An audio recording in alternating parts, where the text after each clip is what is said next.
بسم اللہ الرحمن الرحیم ایاک نعبد و ایاک نستعین۔ میں احسان ناز پروگرام سیاست بخیر میں آپ کو خوش آمدید کہتا ہوں۔ آج میرے بہت ہی زبردست شخصیت مہمان ہیں۔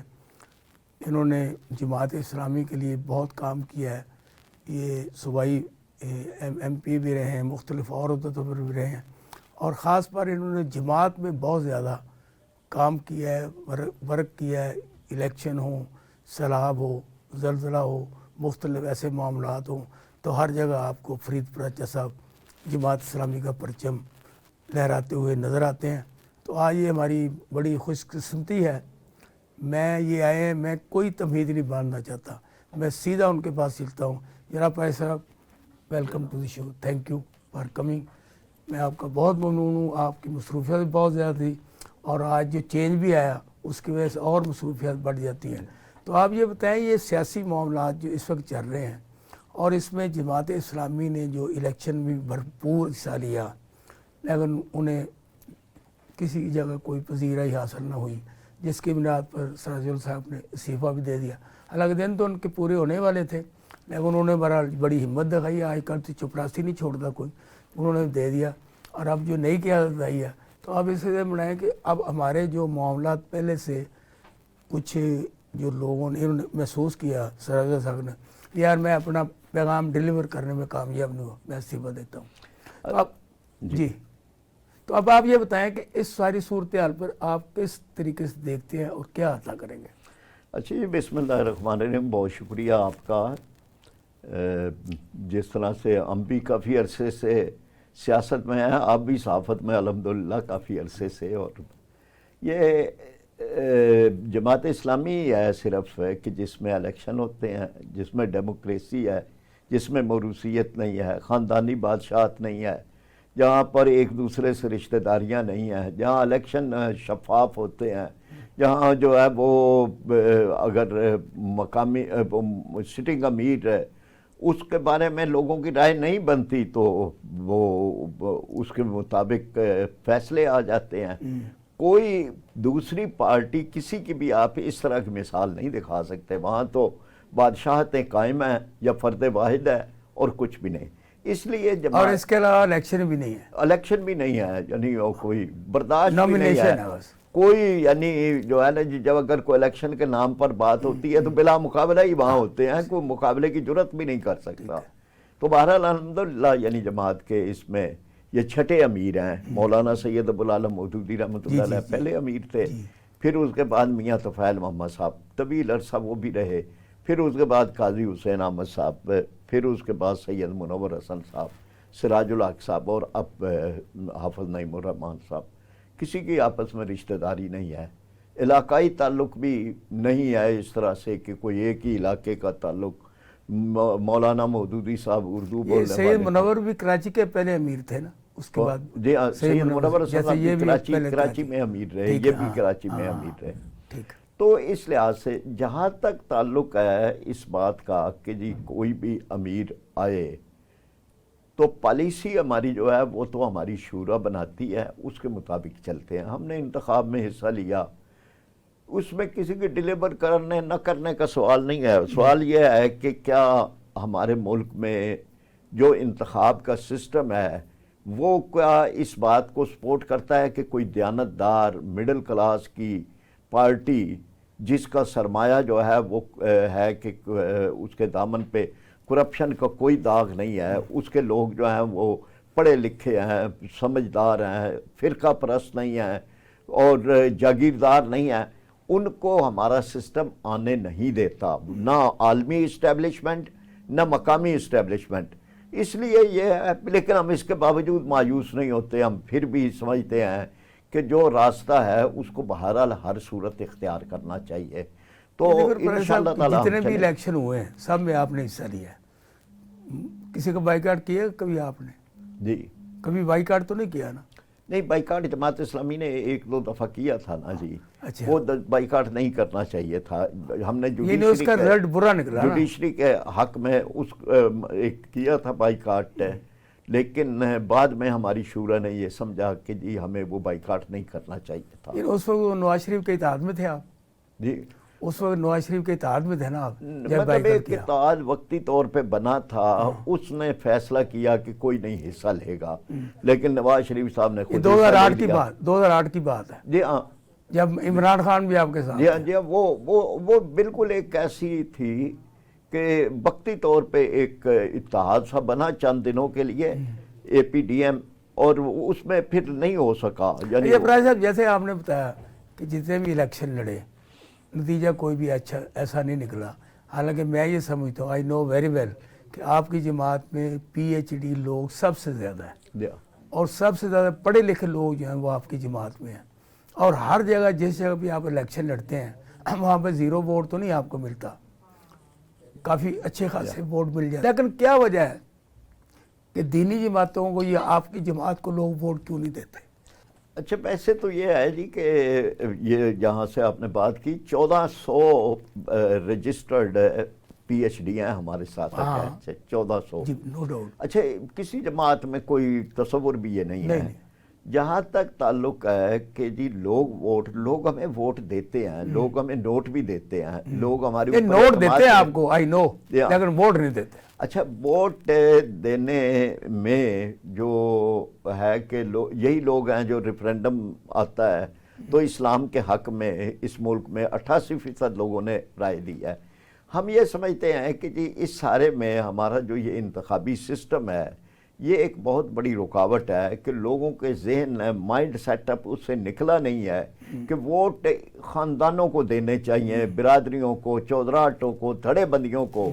ہمارا دیہاتی علاقے کے اندر ووٹ اس طرح سے چلتا ہے، ہم اس میں نہیں ہیں، تو اور اسی طرح شہری علاقے کے اندر بھی بعض اوقات پھر کہیں نہ کہیں ڈیزائن ہوا ہوتا ہے۔ دیکھو آپ بھی جیتے رہے ہیں، لیاقت بلوچ بھی جیتے رہے ہیں، یا جی ہاں، لاہور سے جیتے رہے ہیں۔ ہم جیتے ہیں جی ہاں، اور 2002 میں جب متحدہ مجلس عمل تھی تو ہمارے 28 افراد جماعت اسلامی کے قومی اسمبلی میں تھے، ٹھیک 28 یعنی بہت بڑی تعداد ہے، اور یہ ایک بہت بڑی پارلیمانی ان پارٹی میں تھی۔ جے یو اے کے زیادہ تھے یا آپ کے زیادہ تھے؟ جے یو آئی کے زیادہ تھے جی ہاں، لیکن یہ ہے نا کہ جے یو آئی میں فاٹا کے لوگ تھے کہ جو اس وقت بغیر پارٹی کے وہ کامیاب ہوتے تھے، تو ہمیں یہ تھا کہ جی ہم نے ڈیلیور کیا، اس سے اگلا الیکشن ہم بائیکاٹ نہ کرتے جو آپ نے، یعنی اس سے امیڈیٹ اگلا الیکشن تھا 2008 میں تو تھا۔ وہ اگر ہم نہ بائیکاٹ کرتے تو لوگ ہمیں ووٹ دینے کا تسلسل اسی طرح قائم رہتا جیسے 2002 میں تھا۔ اچھا آپ نے کیونکہ 2 کولیشن کی، عمران خان کے ساتھ بھی اور نواز شریف کے ساتھ بھی، اس میں آپ نے دونوں دفعہ دھوکہ کھایا ہے یا آپ نے کوئی دھوکہ دیا ان کو؟ ہم نے تو کسی کو دھوکہ نہیں دیا، یہ تو ہے جی کہ دونوں طرف سے اپنی کمٹمنٹ لوگوں نے پوری نہیں کی، اور اس ضمن کے اندر یہ چیزیں بڑی واضح ہیں کہ ہم نے تو یہ چاہا کہ مخلصانہ طور پر مل کے چلیں، لیکن منشور پہ چلیں، یہ نہیں ہے کہ جی سیٹوں کی کہ جی ادھر سیٹوں کو کچھ ہمیں مل جائیں کو ان کو مل جائیں، ہم نے ڈیلیور کیا کرنا ہے، کس لیے ہم مل کے چل رہے ہیں۔ تو ہم یہ چاہتے تھے کہ جی اگر نون کے ساتھ آئی جے آئی کے ساتھ جو بھی ہوا وہاں بھی یہ بات طے ہو کہ جی ہم نے صوبے کی، مرکز کی، قوم کی، عوام کی کیا خدمت کرنی ہے، جو منشور طے ہوا اس پہ عمل نہیں ہوا۔ پی ٹی آئی کے ساتھ بھی ہمارا تجربہ ہوا، اور پی ٹی آئی میں بھی صوبہ خیبر میں ہم اکٹھے رہے، لیکن وہاں بھی ہمیں یہی دقت رہی کہ جو کچھ چیزیں طے ہیں جو عوام کو ہم نے بتائی ہیں ان چیزوں پر عمل درآمد نہیں ہوا۔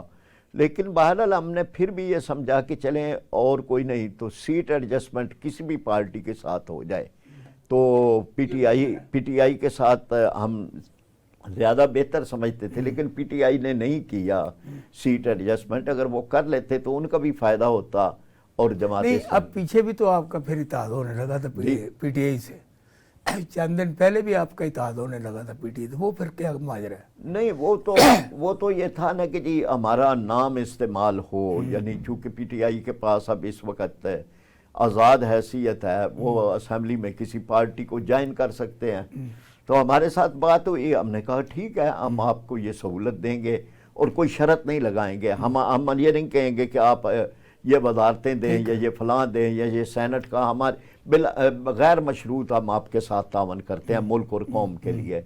لیکن بعد میں انہوں نے اپنی بات جو ہے وہ پھر یہ کی کہ ہم صرف آپ یعنی یہ بات کس سے ہوئی تھی؟ یہ بات جو ہے وہ ہماری بھی ایک کمیٹی بنی ہوئی تھی. اچھا. لیاقت بلوچ صاحب اور امیر العظیم صاحب اور ہماری کمیٹی کی، اور دوسری طرف ان کی طرف سے خود بیرسٹر گوہر صاحب نے پہلے رابطہ کیا تھا ان کے ساتھ، سراج الحق صاحب کے ساتھ. تو ان کی طرف سے بھی جو کمیٹی، اسد قیصر صاحب وغیرہ، تو یہ مطلب معاملہ جو ہے اس میں جیسے وضاحت بھی آ چکی ہے لیاقت بلوچ صاحب کی کہ ہم تو انتظار کرتے رہے، جو وقت طے ہوا وہ سارا وقت ہم انتظار کرتے رہے، پہلے 4 بجے کا، پھر 6 بجے کا، پھر 8 بجے کا، لیکن نہیں آئے. اچھا، اب 2 دھوکے ہو گئے نا پی ٹی آئی کی طرف سے، اب تیسرا پھر آپ کھانے لگے ہیں. یہ جو اپوزیشن بننے لگی ہے الائنس، اس میں آپ پھر جا رہے ہیں. نہیں، ابھی تو کچھ نہیں ہے. یعنی یہ ہے نا جی کہ کوئی ہماری تو جو فیصلے ہوتے ہیں ہماری شورا کرتی ہے، کوئی کسی فرد کو اختیار نہیں ہے، چاہے وہ امیر جماعت بھی ہو، کہ وہ ڈیسیژن لے لے جس کا تعلق پالیسی میٹر سے ہے. تو پالیسی میں تو ابھی ہماری شورا کا اجلاس ہی نہیں ہوا. میری گزارش جو میں جو باتیں سن رہا ہوں یا دیکھ رہا ہوں وہی بات سے کر رہا ہوں. اس لیے کلیئرٹی کے لیے پوچھا میں نے، کیونکہ اب یہ اتحاد بنا رہے ہیں، مولانا فضل الرحمان، آپ ہیں، پی ٹی آئی ہے، اور وہ جو جن کو صدر کے الیکشن کے لیے کھڑا کیا تھا، اور سربراہ بنا رہے ہیں ان کو وہ. تو اس میں یہ شنید تھی، جس لیے میں نے آپ سے یہ کوشچن کیا. نہیں، آپ نے ٹھیک نشاندہی کی ہے، لیکن ہم نے کوئی نہیں فیصلہ کیا. ہم نے کسی اتحاد میں جانے کا کوئی فیصلہ نہیں کیا. یہ فیصلہ اگر کرے گی تو ہماری شورا کرے گی. اپنے طور پر نہ جماعت نے اس کا فیصلہ کیا، نہ ہم اتنی جلے. ہمارے ہاں تو فیصلہ ابھی تک جو موجود ہے وہ یہ ہے کہ ہم اتحادی سیاست نہیں کریں گے. اچھا، اب جیسے کہ اب نئے آپ کے امیر آ گئے، وہ کراچی کے جو صدر تھے، ہم ان کا ڈے ٹو ڈے دیکھتے ہیں، کہیں جلوس، کہیں جلسہ. وہ اب بھی صبح پہ میں دیکھ رہا ہوں کافی جگہ پہ ان کی بات. اب جیسے اب یوم القدس ہے، جمعۃ الوداع ہے، اس کے علاوہ کافی پروگرام آپ کے ہوتے ہیں، اور انہوں نے بھرپور دھرنے کی انہوں نے سیاست کی ہے، جلوسوں کی سیاست کی ہے، اور مارکٹائی کی انہوں نے سیاست کی، کراچی ہو، لاہور ہو، کسی جگہ ہو. یہ سارے آپ جلسے بھی کرتے ہیں، جلوس بھی کرتے ہیں، فائدہ ان کا کچھ بھی نہیں ہوتا. نہیں، ایک تو یہ ہے نا جی کہ یہ ساری چیزوں کا کوئی سیاست سے تعلق نہیں ہے کہ ہم اس لیے کرتے ہیں کہ لوگ ہمیں ووٹ دیں. ہم تو کرتے ہیں کہ جی بھئی امت کا ساتھ دینا چاہیے، غزہ کے مظلوموں کا ساتھ دینا چاہیے. یا تو آپ اس کے بعد الیکشن میں جائیں نا، نہ جائیں تو پھر تو یہ پتہ چلے نا کہ ووٹ نہیں مانگ رہے. ووٹ تو مانگتے ہیں آپ. نہیں، ووٹ مانگتے ہیں، لیکن ووٹ مانگنے میں ہم یہ تو نہیں ہے کہ جی لوگوں کو کہتے ہیں کہ چونکہ ہم نے آپ کی مدد کی ہے، آپ کو آٹا دیا ہے، اس لیے ہمیں ووٹ دیں. اب تو کہتے ہیں کہ بھئی آپ ہمیں دیکھیں، ہم اگر صحیح لوگ ہیں، ہمارے پاس صلاحیت ہے، ہمارے لوگ دیانت دار ہیں، ہم امانت دار ہیں، ہم کام کر سکتے ہیں، ڈیلیور کر سکتے ہیں. کراچی ہم نے ڈیلیور کر کے دکھایا ہے. ہم الخدمت کی صورت میں اربوں روپے کے پروجیکٹ چلا رہے ہیں. تو آپ یہ دیکھیں، ہم یہ کر کے کہ چونکہ ہم نے غزہ کے لوگوں کا ساتھ دیا اس لیے آپ ہمیں. لیکن لوگوں کو سوچنا چاہیے کہ جنہوں نے غزہ کے لوگوں کو، مظلوموں کو چھوڑ کے رکھا ہوا ہے، اپنی کرسیوں کی سیاست کر رہے ہیں، لوگ جب ووٹ دیں تو ان کو کیا ان کے ہاتھ نہیں کانپیں گے؟ اگر یہ لوگ سوچتے نہیں ہیں، یہ آپ دیکھو نا، اب جتنی پرانی آپ کی جماعت ہے اتنی پرانی اور کوئی سیاسی جماعت ہے نہیں. کیونکہ مسلم لیگ جو ہے اس کے تو کئی رنگ ہیں نا، وہ تو جو رنگ اس میں پانی ڈالو وہ رنگ اختیار کر لیتی ہے. آپ پہلے دن سے لے کے آپ پرائیویٹ اسٹینڈ، جیسے ابھی آپ نے بتایا کہ ہمارا منشور جو طریقہ کار ہے وہ امیر بدلے نہ بدلے وہ کنٹینیو کرتا ہے. اچھا، اس لیے اب دیکھو میرا بھی دل چاہتا ہے، یقین جانیں، کہ میں بھی آپ کے ساتھ بھرپور کھڑا ہو جاؤں، ٹھیک ہے، اور ہم اپنے طور پر کھڑے بھی ہیں. لیکن جب یہ دیکھتے ہیں نا پیچھے سے ووٹ نہیں پڑتے، نوٹ آپ کو لوگ دے، ووٹ نہیں پڑتے، تو پھر ہمارا بھی دل تھوڑا سا نا پریشان ہو جاتا ہے کہ یار یہ ہماری قوم کو کیا ہو گیا. کون سا ان کو تویز ایسا پلایا جائے، کون سا ایسا کوئی خونی انقلاب پاکستان میں آئے کہ ہم اسلامی نظام کی بات کریں. ہر بندہ کہتا ہے اسلامی نظام، لیکن ووٹ ڈالتے وقت ان لوگوں کو ڈالتے ہیں جو اسلام کی خاطر نہیں. اب جیسے عمران خان نے بھی نعرہ لگایا ریاست مدینہ کا، اس نے بھی کچھ نہیں کیا، اس کا بھی آپ نے ساتھ دیا، اس نے بھی کیا. اب پھر جو ساری صورتحال جا رہی ہے اس وقت، کیونکہ اس وقت جو پچھلا الیکشن آپ نے لڑا ہے ابھی، اور اس میں جو ہر حلقے میں آپ کو ووٹ پڑے ہیں، لیکن نواز شریف کا حلقہ بتایا تھا آپ کو ووٹ ہی نہیں پڑے. مختلف اور حلقے ایسے ہیں جنہوں نے بتایا ووٹ نہیں پڑے. اور اس کے خلاف آپ نے بھی کوئی پٹیشن وغیرہ کی ہے یا کھڑے ہیں میدان؟ یہ ہماری کراچی میں ہے، یعنی کراچی میں 6 حلقوں میں ہم نے کی ہے. اچھا. لیکن یہاں تو یہ دیکھیں نا کتنا تماشا ہو رہا ہے کہ جیتا ہوا 8,000 ووٹوں پہ جیتا ہوا ہے، دوبارہ گنتی پہ اس کا مد مقابل جیت جاتا ہے. یہ کون سا الیکشن ہے؟ یعنی کسی الیکشن میں دوبارہ گنتی یہی ہوتی ہے کہ 5, 7, 10 ووٹوں کا کہیں فرق نکلتا ہو. یہ ہے کہ 8,000 سے جیتا ہوا ہار جائے اور اور 8,000 سے ہارا ہوا جیت جائے. یہ کیا ہے؟ 10,000 کی آگی نا، 10,000 کی. تو یہ مسئلہ یہ ہے نا کہ جی پھر وہ تھوک دھاندلی کر رہے ہیں. ایک ہوتے ہیں پرچون سے، یعنی تھوڑی تھوڑی. ایک یہ ہے کہ بے دھڑک ہو کے پھر اب گجرانوالے وہ دوبارہ ہار گیا نعرہ، پھر پی ٹی اے کا جیت گیا دوبارہ. اب یہ جو چوہے بلی کا کھیل کھیلا جا رہا ہے، اور یہ فارم 45 اور 47 میں جو جنگ جاری ہے، 47 حکمران ہے اس وقت، اور 45 کے جتنے لوگ جیتے ہوئے تھے وہ سارے ان کو پناہ بٹھا دیے گئے. تو آپ یہ بتائیں، یہ الیکشن پہ اتنے اربوں روپے کا خرچہ حکومت کا، خربوں روپے کا عوام کا خرچہ، اور رزلٹ زیرو، رزلٹ ان کی مرضی کا.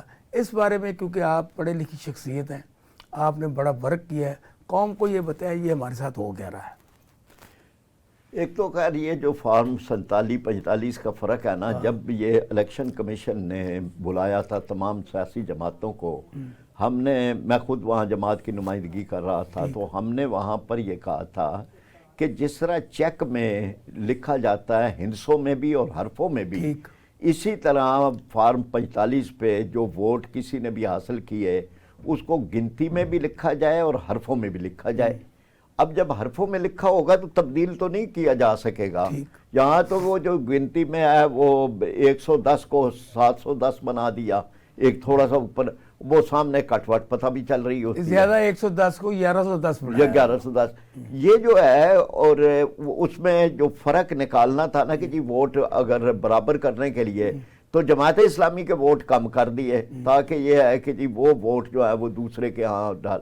یہ جو ہو رہی ہے کرتب بازی، یہ الیکشن نہیں ہے. الیکشن کے نام پہ دھوکہ ہے، فریب ہے. یہ الیکشن اس طرح کے ہوتے ہیں، دنیا بھی دیکھتی ہے کہ الیکشن کیا ہے. یعنی اس الیکشن کے اندر کہ جہاں پر آپ نے پولنگ ڈے تو ایک لحاظ سے پرامن کیا، اگرچہ وہ پرامن نہیں تھا. یعنی شہری علاقوں کے پولنگ اسٹیشن 10-10 کلومیٹر دور دیہاتوں میں ازمیر میں رہتا ہوں، ہمارا پولنگ اسٹیشن جو ہے وہ 8 سے 10 کلومیٹر دور دریائے راوی کے کنارے ایک چھوٹے سے پرائمری سکول میں بنایا گیا. حالانکہ وہاں یونیورسٹی موجود ہے سامنے، اور اندر ایک بہت بڑا سکول ہے، وہ چھوڑ. تو یہ ساری ہوا. لیکن پراچا صاحب ایسے میرے ساتھ کہ میرا ووٹ ڈیفینس کا ہے، ڈیفینس کی ہماری رہائش ہے میاں بیوی کی، میرا ووٹ کسی اور جگہ گلبرگ میں ہے، میری بیگم کا کسی اور جگہ پہ ہے. اب صرف ان کا مقصد یہ ہے کہ یہ لوگ ووٹ نہ ڈالنے جائیں. اب وہ کہتا ہے بندہ کیا میں ڈھونڈتا لیکن ہم نے تو ڈھونڈ کے بھی پھر لگایا نا ٹھپا. یہ تو بات نہیں ہے، لیکن جو لوگ پیچھے ہٹ جاتے ہیں اس میں یہ کامیاب ہو جاتے ہیں. اب یہ الیکشن کمیشن یہ بھی دھاندلی نہیں ہے؟ یہ بالکل دھاندلی ہے نا. یعنی یہ فارم 45-47 جو ہو رہا ہے، اس سے بڑی دھاندلی کیا ہے؟ حافظ نعیم الرحمان کو بھی تو کہا گیا کہ جی فارم 47 کے مطابق آپ کو جتا رہے ہیں، میں نہیں جیتا. بھئی یہ کیا ہے کہ آپ کوٹے تقسیم کر رہے ہیں؟ آپ جو ہے وہ ساری جماعت. جناب فرید پراچا صاحب سے ہماری گفتگو جاری ہے، اور ان سے بہت ساری ایسی معلومات ہم آپ تک اور ہم لے رہے ہیں جو کہ پہلے ہمارے پاس نہیں تھی. ہم لیتے ہیں یہاں پہ تھوڑا سا وقفے کے بعد واپس آتے ہیں تو ہم فرید پراچا صاحب سے یہ پوچھیں گے، یہ جو خط آ رہے ہیں، یہ جو تمام ججز کو خط آ چکے ہیں، اور آج مریم نواز شریف صاحبہ کو بھی خط آ گیا ڈرانے والا اور ایسا ڈرانا خواب، اور ادھر یہ عمران خان کی بیگم ہیں، ان پر جو خود بڑے بڑے اپنے واقعات ان کے یعنی رونما ہوتے رہے، وہ بڑی روحانی ہیں. اب ان بیماری کا ان پہ باتیں آ رہی ہیں، تو یہ ہم پریس صاحب سے ضرور پوچھیں گے. آتے ہیں ترسی بریک کے بعد. جناب پریس صاحب، آپ ہمیں یہ بتائیں، اس وقت یہ جو خط، ڈراؤنے خط، دھمکانے والے خط، پہلے ان ججز کو آئے جنہوں نے خط لکھا تھا چیف جسٹس کو، پھر چیف جسٹس کو بھی آ گیا، نصر من اللہ کو بھی آ گیا، سارے ان سے اب لاہور میں بھی آ گئے، اور کل جو ہے وہ محترمہ مریم نواز شریف صاحبہ کو بھی موصول ہو گیا۔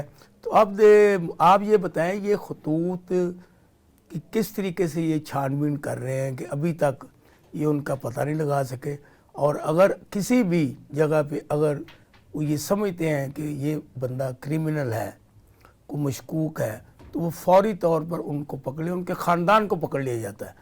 لیکن یہاں ڈاک خانہ بھی موجود ہے، مور لگانے والے بھی موجود ہیں، ساتھ وہ جو جی ایچ کے وہ بھی موجود ہے، اور جو وہ دے گئے ان کی فوٹوج بھی آ گئی ہے۔ تو آپ یہ بتائیں یہ کیا ماجرا ہے؟ دیکھیں نا، بڑی واضح سی بات ہے کہ جی وہ پہلے ان 6 کو ہی گئے کہ جنہوں نے خط لکھے ہیں، تو گویا کہ مطلب پتہ تو چل رہا ہے نا کہ جی کہاں سے یہ کس قیامت کے یہ نام ہے، میرے نام آتے ہیں۔ کھرا تو نکل آیا نا، کھرا تو نکل آیا نا کہ بھئی ان کو ہی کیوں آ رہا ہے، وہ 6 کو ہی کیوں آ رہا ہے۔ پھر جب یہ ہوا کہ جی ان کو آ رہا ہے تو پھر انہوں نے برابر کرنے کے لیے کہیں اور بھی کر دیے۔ لیکن یہ معاملہ یہ ہے کہ ہمیں بہت زیادہ اپنے اداروں کو، چاہے وہ عدلیہ کا ادارہ ہے یا چاہے ہمارا عسکری ادارے ہیں، ان کے تقدس کو بچانے کا اور ان کے احترام کو بچانے کی سب کو کوشش کرنی چاہیے۔ سب سے پہلے ان اداروں کو خود، چاہے عدلیہ ہے، چاہے ہماری عسکری ادارے ہیں، افواج پاکستان ہے، اس لیے کہ ملک میں کا وقار اپنے اداروں کے وقار کے ساتھ قائم ہوتا ہے۔ اگر پارلیمنٹ کا وقار ہے، اگر عدلیہ کا وقار ہے، اگر افواج پاکستان کا وقار ہے، اسی طرح ہمارے دیگر ادارے جو ہیں وہ ان کا اگر وقار قائم ہے تو ملک کا وقار ہے۔ اچھا نہیں، ایسے خطوط سے کہ ڈر جاتے ہیں لوگ؟ دیکھیں نا، یہ خطوط کہ کسی کو کوئی ذاتی دشمنی تو نہیں ہے نا، یہ تو کہیں پر کوئی مافیا کرتا ہے تو وہ نہیں، وہ تو ایک ریکارڈ آ گیا نا، ایک ہی جگہ سارے ایک ہی جگہ سے وہ سارے ایک ہی ایڈریس ہے، ایک ہی جگہ سے سٹیمپ ہے، ہر چیز ہے، ایک ہی ہینڈ رائٹنگ ہے، ایک ہی سارا کچھ ہے۔ اچھا، اب کیونکہ یہ جن لوگوں نے یہ خط لکھے ہیں، او اے او بی سی، یہ وہی لوگ ہیں جن کے بارے میں شکایت کی گئی کہ یہ ہمیں تنگ کر دیا، اس میں تو دو رائے کو نہیں۔ لیکن نہ ان کو بلایا جا رہا ہے، نہ ان سے پوچھا جا رہا ہے، وہ کہتے ہیں نا بس نا جیسے جھاڑ پونچھ کی جا رہی ہے۔ اب جو ہمارے چیف جسٹس صاحب ہیں وہ اکیلے نواز شریف کے یا چیف آرمی اسٹاف کے تو چیف جسٹس نہیں ہیں، وہ تو سارے 25 کروڑ عوام کے چیف جسٹس ہیں۔ اب 25 کروڑ عوام دیکھ رہی ہے چیف جسٹس ہمارا کیا کر رہا ہے، وہ اب کہتے ہیں یہ جج موجود نہیں ہے، بعد میں وہ اپنے ججوں کو بتانا پڑے گا، بھی ان کو ثابت کرنا پڑے گا۔ یہ کیسی پہلے جو کیا گیا کہ 6 ججز حاضر سروس کو ایک ریٹائرڈ جج جو ہے وہ انصاف دے گا، وہ کیسے ممکن ہے؟ پھر اگر یہ ہے کہ آپ ایک لارجر بینچ بنا رہے ہیں تو آپ اس لارجر بینچ کے ساتھ اس طرح کا یہ معاملہ رکھیں کہ یہ لارجر بینچ جو ہے اس کا ایک پروسیڈنگ سب اتنی اوپن ہو، اتنی واضح ہو، اور اس کا کوئی نتیجہ نکلے۔ یہ ایسے دلائل کی جو ہے وہ آمد و رفت نہ ہو، بلکہ یہ ہے کہ یہ چیزیں کہیں روکی جائیں، کہیں کوئی چیز ختم ہو، کہیں کوئی جو مداخلت ہے کسی بھی درجے کی، کسی کی بھی، وہ ختم ہو۔ اب میری گزارش ہے، اب یہ 5 دن ہو گئے اس بات کو، 5 دن میں ابھی تک معلوم ہونے کے باوجود کچھ نہیں ہوا۔ وزیر اعظم صاحب ہمارے کہہ رہے ہیں کہ یہ بالکل منصفانہ تحقیق ہوگی اور ہم پہنچیں گے ان لوگوں تک جو ہوگے جنہوں نے یہ خط بھیجے ہیں۔ اب یہ مریم نواز شریف صاحبہ کے پاس خط آ گیا، اب وہ بھی یہ کہہ رہے ہیں کہ جن لوگوں نے ہمیں بھیجا خط ہم ان کا پورا حساب لیں گے۔ اچھا، تو میں ان سے پوچھتا ہوں جن لوگوں نے آپ کو بٹھایا ہے انہوں نے یہ خط بھیجے، آپ کیا حساب لیں گے؟ جی ہاں، ٹھیک ہے، یعنی یہ بات تو یہ ہے نا کہ جی اگر آپ تک یہ بات پہنچی ہے تو آپ نے کیا کیا ہے؟ آپ کی تو ذمہ داری ہے، آپ کی یہ ذمہ داری ہے تو آپ اس ذمہ داری کو ادا کرنے، اور ساتھ ایک جملہ چلا دیا اس کو سیاست کی نظر نہ کہ بھئی سیاست تو ہے، اس کے ساتھ سیاست ہی تو ہے جس کے لیے یہ سارا کچھ ہو رہا ہے، تو سیاست کی نظر نہ کریں تو یہ کیا آپ یعنی وزیر اعظم بات یہ انہوں نے پکڑ لی نا حکومت، اب سارا کچھ ان کے ہاتھ میں، اب وہ کہتے ہیں باقی سارے کام چھوڑیں اور ریکنسیلیشن کرتے ہیں، مل کے حکومت کو چلاتے ہیں، مل کے بھئی آپ نے گھر میں ڈاکہ ڈال لیا، سب کوئی اٹھا کے لے گئے، تو اب یہ مجھے یہ کیسے یہ ریکنسیلیشن ہوگی بتائیں؟ نہیں، یہ چیزوں میں تو جو سب سے زیادہ جو اگنور ہو رہے ہیں وہ پاکستان کے عوام ہیں۔ سیاست کا کھیل ہو رہا ہے، کرسی کا کھیل ہو رہا ہے، انہیں کوئی پرواہ نہیں ہے کہ مہنگائی کتنی ہے، کوئی پرواہ نہیں ہے کہ غربتیں کتنی ہیں، کوئی پرواہ نہیں ہے کہ کراچی کے اندر لوگوں کی جانوں سے کھیلا جا رہا ہے، ڈکیت چل رہے ہیں. انہیں کوئی پتہ نہیں ہے کہ کچے کے علاقے میں کس طرح سے لوگ اغوا ہو رہے ہیں اور کس طرح سے پوری ریاست جو ہے وہ ایک طرح سے ان کے سامنے ہتھیار ڈالے ہوئے ہے. کوئی کسی درجے کے اندر آئی ایم ایف کی ہمیں یعنی اس سے زیادہ شرمندگی کی بات کیا ہے کہ ہم غلامی کی زنجیروں کے اوپر جو ہیں وہ بڑے فخر کر رہے ہیں اور اپنا کریڈٹ لے رہے ہیں کہ جی ہمارا آئی ایم ایف سے بات ہوگی. بھی کس بات کی؟ اپنے ملک کو قرضوں میں جکڑ رہے ہیں آپ ملک کو. یہ تو آج ابھی ایک اور جو سٹیٹمنٹ آئی ہے نا کہ 3 ارب ڈالر آگے ملنے کا ہماری بات چیت ہو گئی ہے اور وہ ہمیں 1 ارب سم تھنگ مل رہے ہیں باقی تھی، یعنی اس پہ بڑھ کے ماری. اچھا مجھے یہ بتائیں آج تک جتنا بھی قرضے جات لیے گئے وہ اس کا عوام کو کیا فائدہ؟ عوام کو تو یہ واپس عوام کرتی ہے، لیتے یہ ہے. تو یہ ہونا چاہیے جو قرضے لیتے ہیں ان پہ بھی قطغن لگائیے یہ واپس کریں. بڑا اہم سوال ہے. پہلی بات یہ ہے کہ اگر کوئی ملک یا کوئی فرد قرضہ لیتا ہے تو اس قرضے کے مقابل اس کے پاس اثاثے ہونے چاہیے. آپ نے قرضہ لیا، مکان بنا لیا، یہ ایک اثاثہ ہے آپ کے پاس. ہم کہتے ہیں کہ جی ہم نے روس سے قرضہ لیا، اس کے مقابل ہم کہتے ہیں یہ سٹیل مل ہے. ہم نے چائنا سے قرضہ لیا، ہم کہتے ہیں کہ یہ ہیوی کمپلیکس ہے، یہ کامرا کمپلیکس ہے، یہ ہے. ہم نے آئی ایم ایف سے قرضہ لیا، امریکہ سے قرضہ لیا. کون سا ایسٹ ہے جو ہم بتائیں کہ یہ اس کے بدلے کے اندر ہمارے پاس قوم کے پاس یہ ایسٹ موجود ہے؟ یہ سرے محل ہے اس کا، کیون فیلڈ ہے. وہ آپ کر لیں، وہ تو جتنے بھی ہیں. اچھا دوسری بات یہ ہے کہ ہمیں زر مبادلہ کس لیے چاہیے؟ زر مبادلہ تو وہ ہوتا ہے جو ہم خود کمائیں، یعنی ایکسپورٹ پہ. زر مبادلہ کس پہ چاہیے؟ پٹرول درآمد کرنے کے لیے. پٹرول کس لیے چاہیے؟ 90,000 گاڑیاں ہیں وفاقی حکومت کے افسروں کے پاس، جرنیلوں کے پاس، ججوں کے پاس ہے، جن کو جو 3 کلومیٹر چلتی ہیں 1 لیٹر کے اندر، ان کے لیے ہم امپورٹ کرتے ہیں، اس کے لیے ڈالر ہمیں چاہیے. ہم نے بجلی کے کارخانوں کو جو آئی پی پیز ہیں جو یہاں کے مقامی ہیں ان کو ڈالروں میں دینا اور کیپیسٹی کے مطابق دینا اور فیول ایڈجسٹمنٹ کے ساتھ دینا تسلیم کیا ہوا ہے. اور ان سے بجلی لے نہ لے پیسے لیں تو وہ ہم نے ان کو دینے ہیں. ہمیں پیسے اس کے لیے چاہیے. ہمیں پیسے یہ چاہیے کہ جی ہم گاڑی ایک بھی اپنی نہیں بنا سکے، ہم نے اسمبل کرنے کے لیے گاڑیاں ہم منگواتے ہیں جاپان سے، کوریا، تائیوان وغیرہ، اور اس کے لیے ہمیں ڈالر چاہیے. تو عوام کہاں ہے؟ میرے کس کام کے لیے یہ لے رہے ہیں پیسے؟ مجھے کیا فائدہ ہو رہا ہے؟ اس ملک کے غریب آدمی کو کیا فائدہ ہو رہا ہے؟ قوم سے کبھی پوچھا انہوں نے اس بارے میں؟ یہ شاہانہ اخراجات، اتنی مراعات ہے، ہم تو یہ قوم کے سامنے لا رہے ہیں نا. قوم بھی پھر وہ ہوتی ہے کہ جن کے ذریعے سے ان کو زخم پہنچتے ہیں انہی کو ہی پھر چن لیتے ہیں. ہر ایک کے اپنے پیارے بھیڑیے ہیں، ہر ایک کے اپنے پیارے اژدہا ہیں. نہیں، میں آپ کی اس بات سے اختلاف کرتا ہوں. جب ووٹنگ ہوتی ہی نہیں، الیکشن رزلٹ آتے ہی نہیں، تو عوام کہاں رہ گئے؟ اب دیکھو اس دفعہ ووٹنگ ہوئی، اس دفعہ ووٹنگ ہوئی، لوگوں نے جن کو ووٹ دیے وہ کہاں گئے؟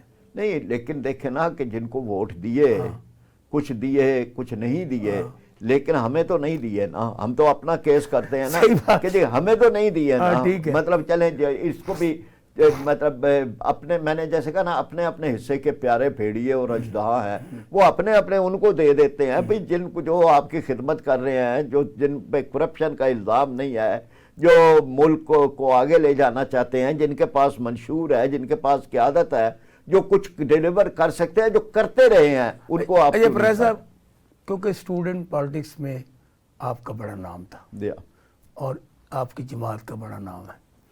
اب اس وقت جو سرگرمیاں ہیں وہ محدود ہیں یا ہو ہی نہیں رہی.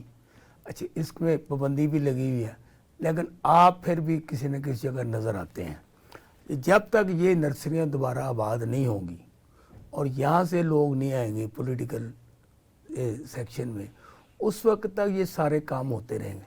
اس کے لیے آپ کیا سٹرگل کر رہے ہیں؟ ہم نے آواز ہمیشہ اٹھائی ہے. دیکھیں نا جی، مطلب یہ ہے کہ یہ ہمارے خلاف ہی ضیاء الحق کے دور میں یہ اقدام کیا گیا ہے، اس کا نشانہ ہم تھے۔ ٹھیک ہے، یعنی جب یہ اسٹوڈنٹ یونین پہ پابندیاں لگی ہیں تو ہماری اسٹوڈنٹ یونین 90% تو ہم جیتے ہوئے تھے، تو ہمارے خلاف یہ اقدام ہوا۔ اب بھی یہ ہے، اگر کوئی جو آج بھی کسی بھی پارٹی میں جو نمایاں ترین لوگ ہیں وہ اسٹوڈنٹ پالیٹکس سے آئے ہوئے ہیں، چاہے وہ نون میں ہیں یا پیپل پارٹی میں ہیں یا پی ٹی آئی میں ہیں، تو یہ ٹھیک آپ کی بات ہے۔ ہم آج بھی مطالبہ کرتے ہیں کہ بھئی اسٹوڈنٹ یونین کو بحال کریں، اس کے ذریعے سے کیمپس امن میں آئیں گے۔ آپ نہیں کریں گے تو مافیا کے کنٹرول میں چلے جائیں گے، یہ قبضہ گروپوں کے پاس چلے جائیں گے۔ اس لیے اسٹوڈنٹ یونین میں جب آپس میں مقابلہ ہوتا ہے تو لڑائیاں نہیں ہوتی، وہاں تو ووٹ لینے ہوتے ہیں، اس لیے لوگ ایک دوسرے کی خدمت کرتے ہیں، طالب علموں کی خدمت کرتے ہیں۔ تو ہم تو یہ مطالبہ کرتے ہیں اور کرتے رہیں گے۔ ہمیں موقع ملتا یعنی اقتدار میں آنے کا تو ہم یہ پہلے کام یہ کرتے ہیں۔ گزارے اسلامی جمعیت علماء نے راج کیا ہے پورا ان سارے معاملے، لیکن ساری بدماشیاں، سارے پھڈے بھی ان کے کھاتے میں آئے ہیں۔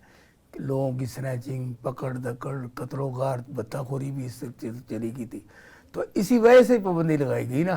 تو اب اس کا کیا حل ہے آپ کے پاس؟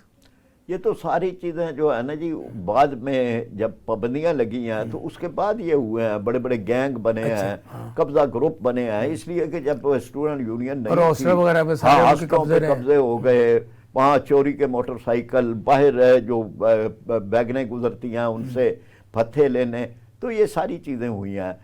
اس کا حل یہی ہے کہ آپ اسٹوڈنٹ یونین بحال کریں اور صحت مند ایکٹیویٹیز جو ہیں، قومی سوچ وہ طلبہ کے اندر پیدا ہو، اور اس کے لیے یہی راستہ۔ اچھا، اس وقت حکومت جو ہے نا یہ کہہ رہی کہ ہم مہنگائی کو کم کر رہے ہیں، ہم جو لوگوں کو نوکریاں دے رہے ہیں، زراعت میں ہم بڑی اچھائیاں لا رہے ہیں، جیسے کہ اب میاں نواز شریف صاحب اپنی بیٹی کو ساتھ لے کے بیٹھے تھے، زراعت کے لیے انہیں انسینٹو دیے، اب آٹا تقسیم پورا ہو گیا، ملا کسی کو بھی نہیں، اور اس پہ اپنے والد صاحب کی بھی تصویر بھی لگا دی۔ اس ساری صورتحال کو کیا دیکھتے ہیں خصوصی طور پر پنجاب کی؟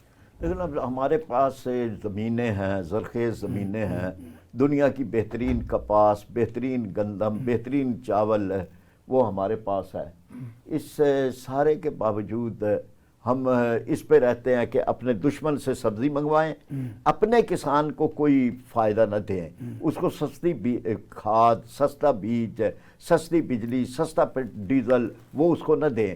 ہم جو ہے وہ انڈیا سے سبزیاں منگوا لیں، فلاں کریں۔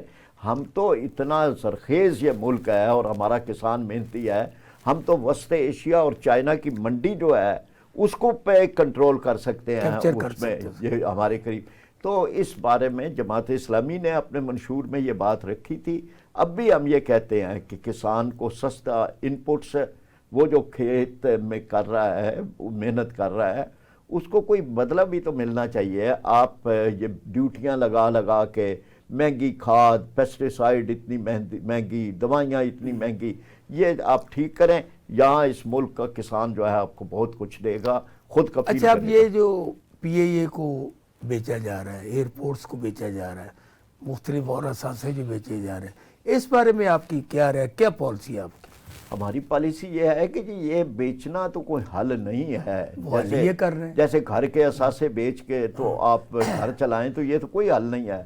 آپ جو ہیں وہ کیا اس ملک کے اندر دیانتدار اور کمپیٹنٹ لوگ نہیں ہیں؟ یہی بیرون ملک جا کے ہمارے لوگ بڑی بڑی صلاحیتوں کا مظاہرہ کرتے ہیں۔ ہم یہ کہتے ہیں کہ پی آئی اے کی ایڈمنسٹریشن ٹھیک کریں اور ایسے ایڈمنسٹریشن ٹھیک لائیں، اور یہ جو بھرتی ہوئی ہے سیاسی بنیادوں پر اس کو ختم کریں، اور اس کے بعد صحیح طور پر پروفیشنل طریقے سے یہ پی آئی اے تو دنیا کے اندر نمبر 1 ان میں تھی، تو وہاں پہ لے آئیں۔ تو یہ کوئی یعنی اس کی ضرورت نہیں ہے۔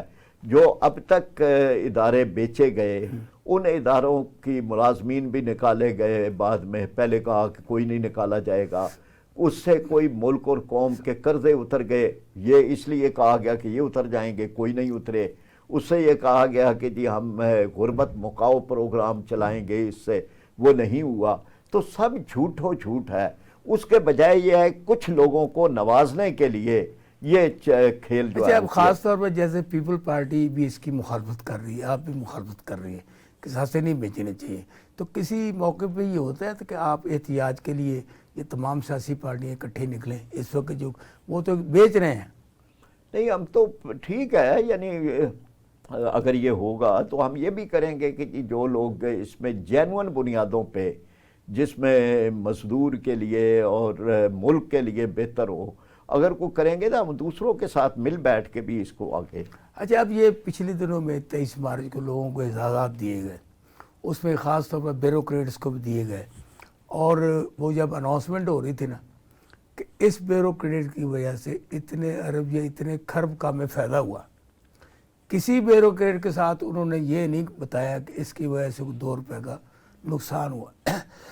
مجھے آپ یہ بتائیں جب کھربوں روپے کے یہ ساروں پروجیکٹ ہمیں فائدہ دے رہے ہیں تو ملک خسارے میں کیوں ہے؟ جی ہاں، یہ سوال ہے جی. یہ ساری جو ہیں وہ جو جب یہ آپ پک اینڈ چوز کی بنیاد پہ کرتے ہیں اور تمغے بھی سیاسی بنیادوں پہ دیے جاتے ہیں تو پھر اس کے بعد یہی ہوتا ہے. ورنہ اس ملک کی خدمت کرنے والے بڑے بڑے وہ لوگ ہیں کہ جنہوں نے بے لوث ہو کر ملک اور قوم کی خدمت کی ہے، بڑی بڑی سائنسی ایجادات کی ہیں. بہت سارے وہ چیزیں ہیں کہ جس میں ہمیں پاکستان کو خود کفیل بنانے میں لوگوں نے کام کیا ہے. ان کی حوصلہ افزائی کرنی چاہیے. آپ جو ہے وہ اپنی سیاسی بنیادوں پہ اپنے ہی لوگوں کو نوازنے کا کام اس قومی چیز کے ساتھ نہ کریں. پھر آپ نے کرنا ہے تو اپنی پارٹی کے ساتھ کریں کے ساتھ کریں. فراز صاحب، آپ کے پاس کوئی میکانزم ہے مہنگائی خاتمے کا، مہنگائی ختم کرنے کا، ہورڈنگ کرنے کا، اور جس طریقے سے یہ دونوں ہاتھوں سے مافیا پیسے لوٹتے ہیں کہ آٹا روک لیا، چینی روک لی، پٹرول روک لیا، پانی روک لیا. اب کیونکہ جب یہ نئی حکومت آئی تھی تو یہ سارے کہتے ہیں ہم یہ کریں گے، لیکن اسی ڈگر پہ پھر اب یہ سارے کوئی آپ ایسا میکانزم دے سکتے ہیں عوام الناس کو کہ ہم اگر آپ ہمیں اقتدار میں لاتے ہیں تو ہم یہ کریں گے؟ دیکھیں نا بہت ساری چیزیں، یہ مہنگائی پہ بہت ساری چیزیں ہیں. ایک ایک کر کے میں مثلا یہ ہے کہ ہم یہ مہنگی بجلی نہیں بنائیں گے. ہم آئیں گے تو یہ جو اس ملک میں تو دریا سارا سال بہتے ہیں، یہاں تو بجلی جو ہے وہ آپ دریا کے رن آف ریور پہ یا نہروں پہ آپ بجلی بنا کے وہاں قریب قریب دے سکتے ہیں. چائنا نے کیا ہوا ہے. ہم اگر آئیں گے نا اور یہ بجلی ہوگی 15 روپے زیادہ سے زیادہ 15 روپے یونٹ تک، جو آج 60 روپے ہمیں مل رہی ہے. اسی طرح ہم گیس کے نئے ذخائر کریں گے. آج آپ ایران سے نہیں لے سکتے، مطلب گیس ہم لیں گے. ہمیں یعنی جو امریکہ کے سامنے سر جھکانے والے ہیں وہ تو آپ کو یہ نہیں کر کے دیں گے، یہ جماعت اسلامی کر کے دے گی. اسی طرح سے ہم یہ سمجھتے ہیں کہ جو ایگرو بیسڈ انڈسٹری جو ہے اس کو فروغ دینا چاہیے. یہ جو ہمارے لوگ دیہاتوں سے اٹھ کر شہروں میں آ کے اڈوں پہ کھڑے ہوئے ہوتے ہیں، انسانوں کی منڈی لگی ہوتی ہے، یہ ختم کریں. ان کو وہاں ہی روزگار دیں. اس میں ہما پہلو ایک ہمارے آپ کے پاس پاس ہے، پورا روٹ بالکل پورا ہے. اچھا، اگر حکومت اس میں آپ سے مدد مانگتی ہے تو کیا آپ یہ اپنا ان کو نہیں، ہمیں یہ کوئی ایٹمی راز نہیں ہے، لیکن یہ ہے کہ یہ نیک نیتی کے ساتھ ہونے والے کام ہیں، بدنیتی کے ساتھ نہیں ہونے والے. ہم نے تو زکوٰۃ کا کیلکولیٹ کیا کہ اگر پوری زکوٰۃ لی جائے تو 1 کروڑ خاندانوں کو، 1 کروڑ فیملیز کو 2.5 لاکھ روپیہ سالانہ دیا جا سکتا ہے. فریدم پراچا صاحب سے ہماری گفتگو جاری تھی، لیکن تنگی دامہ وقت کی قید ہے کہ مجھے بار بار کہا جا رہا ہے کہ آپ کا ٹائم ختم ہو رہا ہے. فریدم پراچا صاحب نے ہمیں خاص طور پہ یہ بات بتائی کہ ہم نے دونوں پارٹیوں سے اتحاد کیا ہے، مسلم لیگ نون سے بھی اور پی ٹی آئی سے، اور دونوں ہی کھوٹے سکے نکلے ہیں. تو میری گفتگو، میرے سوالات پراچا صاحب کو اور ان کے جوابات، اس کا فیصلہ کر رہا ہے آپ.